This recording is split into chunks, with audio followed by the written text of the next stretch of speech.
Hello everyone, I trust you're having a beautiful day. In today's video, I'm going to be sharing a grief update with you.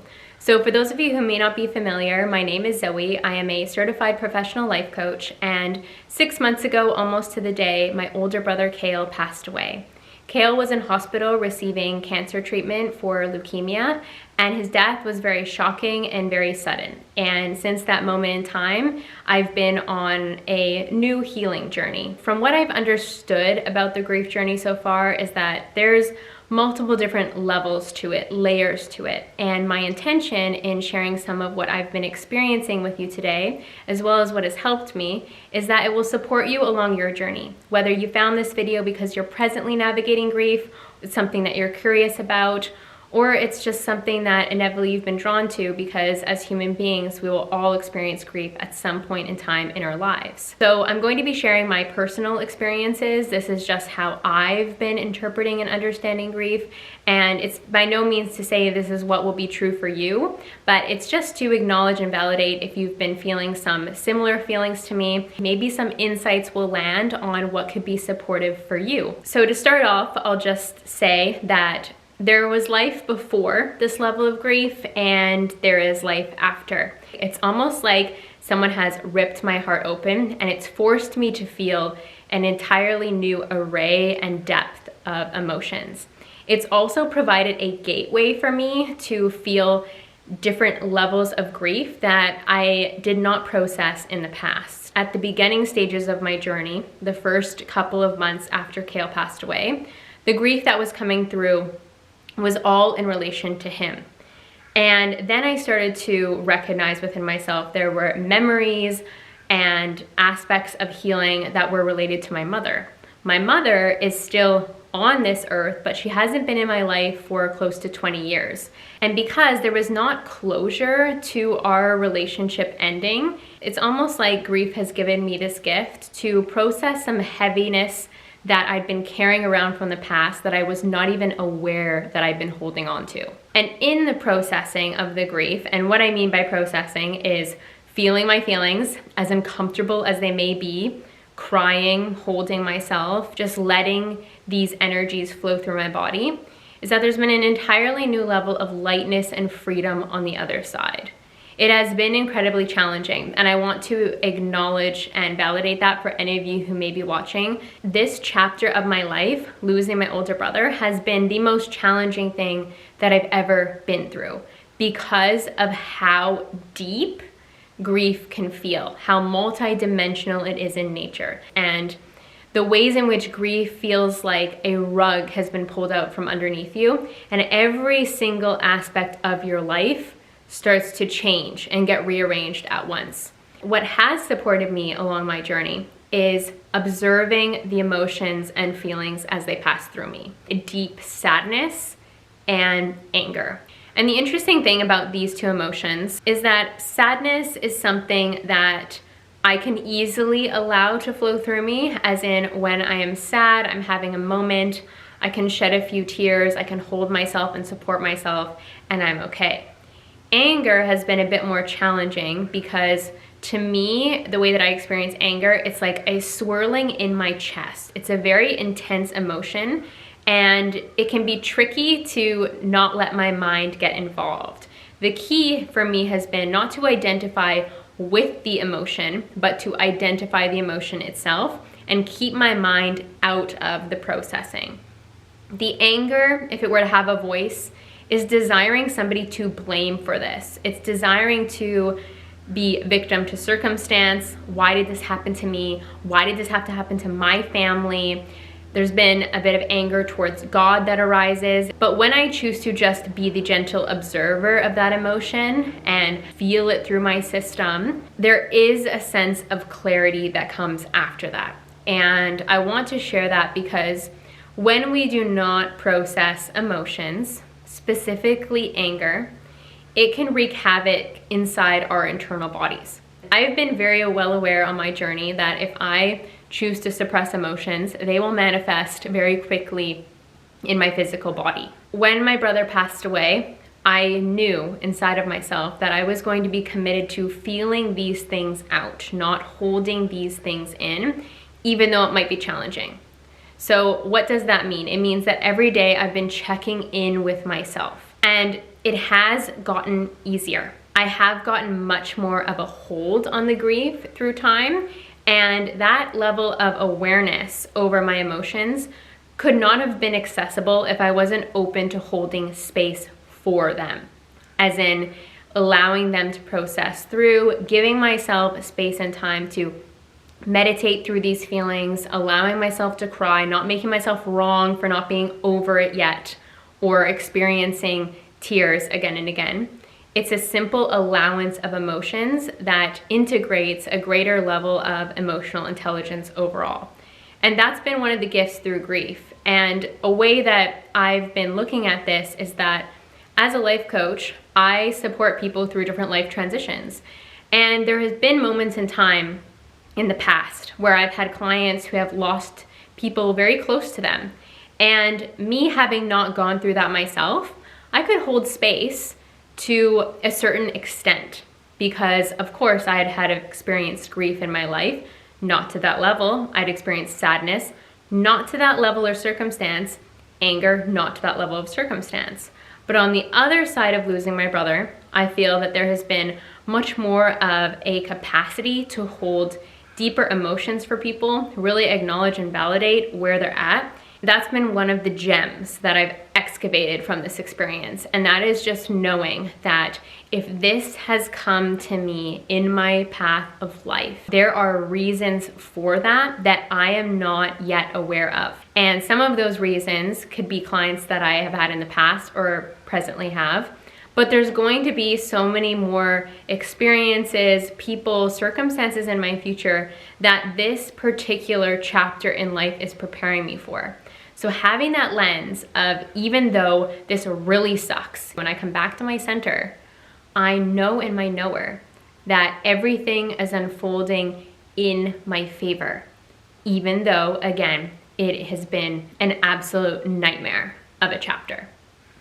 And I share that because when I was in the throes of grief, the weeks after my brother's passing, I wondered how I would ever be able to get back to a new normal. And what I would say is that there's no normal. It's just a journey of getting to know yourself more deeply, and grief allows space for that. When everything feels like the unknown, there's a certain magic that happens where you get to know yourself better. So in addition to reframing things and looking for the gifts in grief, other things that have been supportive for me is connecting with my body through yin yoga. For those of you who are not familiar, yin yoga is a slower paced yoga where you hold deep stretches for a few minutes at a time. And what I have found, there have been emotions that have been stored in my body that upon allowing myself to stretch out, be present with myself, they can leave. And what this has looked like is holding a pose, recognizing tension in my muscles, actively choosing to release that, and perhaps having tears cycle through. Of course, in a very contained way. I've been in yoga classes with other people and I'm not sitting there sobbing in the corner. It's just tears that just need to release. And what I've done is allow these emotions to flow through without needing to analyze or question them. Grief is such a multidimensional experience that I don't believe that it could be understood at every single level. But the important note is that I've been holding space for my body. I've been taking part in a practice that supports the body in releasing what it might be holding on to or attempting to store. I've shown myself again and again that it is safe to release. Emotions are energy in motion. So if they're coming up, they're desiring to leave you. They're desiring to pass through and leave you lighter than you were.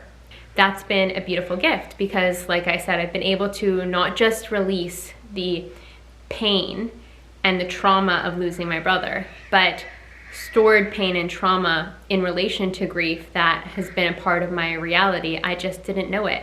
And it's left me much more free. And the next thing I want to share with you that's been incredibly supportive for me along my journey is Iboga plant medicine. This is something that I've shared a lot about on my YouTube channel. If you're curious, there's a full playlist on it. The time came at the end of May where I felt ready. That was about 3 months after my brother passed away. And I knew it was not something that I wanted to rush into. I knew that even though grief was excruciatingly painful in those first couple of months, I was meant to experience it. I was meant to experience the depths and the throes of it so I could better understand it, so that I could expand my energetic capacity to hold space for myself and for others. I shared my experience in ceremony where I was able to see my brother again. That experience has stayed with me in my heart since then. And what I can say about that is, when you have a spiritual experience that transcends this reality in front of us, you can't go back from that. Being able to communicate and see my brother on the other side healed so much within me. It has been the greatest gift. It has definitely been the most profound plant medicine experience I've ever had, but also the most profound experience that I've had being on planet Earth. The things that my brother shared with me, the way that he showed up, the divine wisdom that he channeled to me through that experience is something that I will never forget. It's something that has completely changed and shifted my life. Iboga, being a plant medicine that also works on the physical body, supported me a lot in releasing the heaviness of grief. It offered me a lot of physical relief in different ways grief was manifesting in my body. And since then, I've continued to feel deeply connected to my brother, even though he's not here. It's released a lot of the fears around death that I may have been holding on to, especially subconsciously. It's allowed me to feel a lot more comfortable knowing where he is and where we all go afterwards. And again, it may not be something that calls to you, but what I want to say is that watch that video if you feel the call to, because the message is your loved ones are safe and well, thriving better than ever, and they're waiting for you whenever that time comes. And life is the most precious gift that we will ever receive. So it's important for us to really live it fully while we're here. And living it fully means to experience the vast array of emotions, challenges, highs, lows, everything that life has to offer. So naturally, after my Iboga treatment, I felt on top of the world for a while, but life continues to happen, and there were still and still are different aspects of grief that I have been healing within myself. So what I want to share about that is the realness of it, of Iboga or any type of plant medicine is not a one-stop shop. It's not a magic pill that you take and everything is better. I feel very much at peace with where my brother is. I feel very much at peace with death, and I feel a new level of peace in trusting the journey of life. However, it doesn't replace the fact that my brother is not here anymore. And I'm presently back home on Vancouver Island right now, and returning home after 6 months since my brother's passing has been another layer of grief, because there are his things on the wall. There are photos of him everywhere. I have a photo that I always keep beside my bed, but it's now sunk into a deeper level that my future is not the future that I thought I would have. An interesting aspect of grief is that you grieve the loss of the person, but you also grieve the future that you thought you would have. I thought that I would have more time with my brother. I thought that we would have much more adventures, family holidays, things like that. And that's not a possibility anymore in this lifetime. And I will continue to share when I feel like there are things on my heart to share around this journey to support you wherever you find yourself. And I want you to know that wherever you are, it will get better. There may be days that you feel like, I don't know how I'm ever going to overcome the depth of these emotions, but you will. You are stronger than you think you are. You are more powerful than you think you are. You are more loved than you can even perceive. And your loved ones are still very close to you, sending you so much love. So look out for all those signs, all those magical moments where you feel their presence, because they're real.